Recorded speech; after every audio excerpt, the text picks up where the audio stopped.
Muirfield in Scotland is an amazing links golf course and used in the rotation for the Open Championship. It has hosted the Open Championship 16 times, most recently in 2013 when Phil Mickelson won the tournament. Muirfield was among the first links courses to depart from the 9 holes out and 9 holes in layout that might create a win with you, wind against you type round. Instead, Muirfield uses 2 loops of 9 holes, one clockwise and one counterclockwise. And if you think about it, if the wind never changes, every hole will see wind from different directions. And being a links course, you will get a lot of wind. Jack Nicklaus won at Muirfield in 1966 and describes Muirfield as the best golf course in the UK. He later developed Muirfield Village, named after Muirfield, a championship golf course and community near Columbus, Ohio, which hosts his memorial tournament, a top PGA event since 1976. Welcome back to another episode of Polymer Nicklaus Asks Dr. Paul. Today we're going to highlight 2 common elastomer crosslinking types. So when your boss talks about peroxide and sulfur crosslinking, what do you need to know? On your screen is a chemistry for peroxide crosslinking of natural rubber. Peroxide molecules split with heat, forming free radicals. These free radicals extract hydrogens from natural rubber, creating free radicals in the natural rubber chains. When 2 natural rubber free radicals find each other, it creates one link in the natural rubber polymer chains.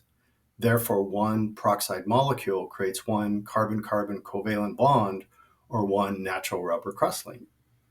Charles Goodyear is credited with Sulfur Crosslinking of Elastomers, and his namesake is used at Goodyear Rubber Company.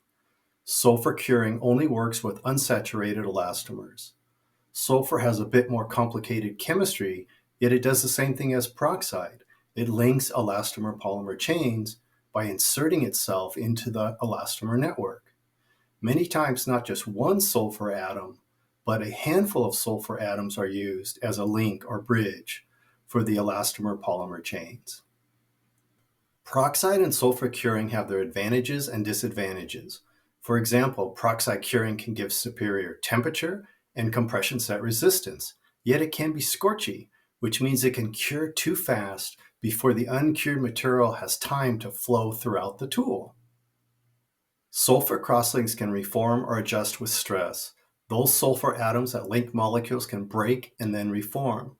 Thus, sulfur curing can give superior tensile strength and tear resistance, yet it can bloom residuals.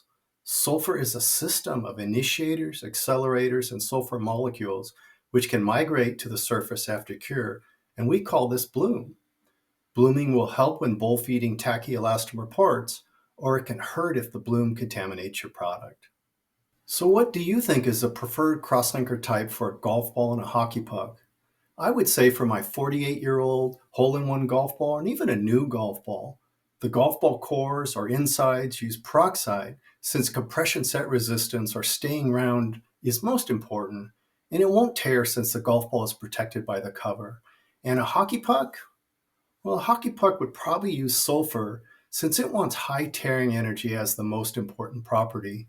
And it won't lose roundness through lack of compression set resistance since the pucks are changed out frequently. Knowing the basic chemistries and properties of peroxide and sulfur crosslinking, that's working knowledge.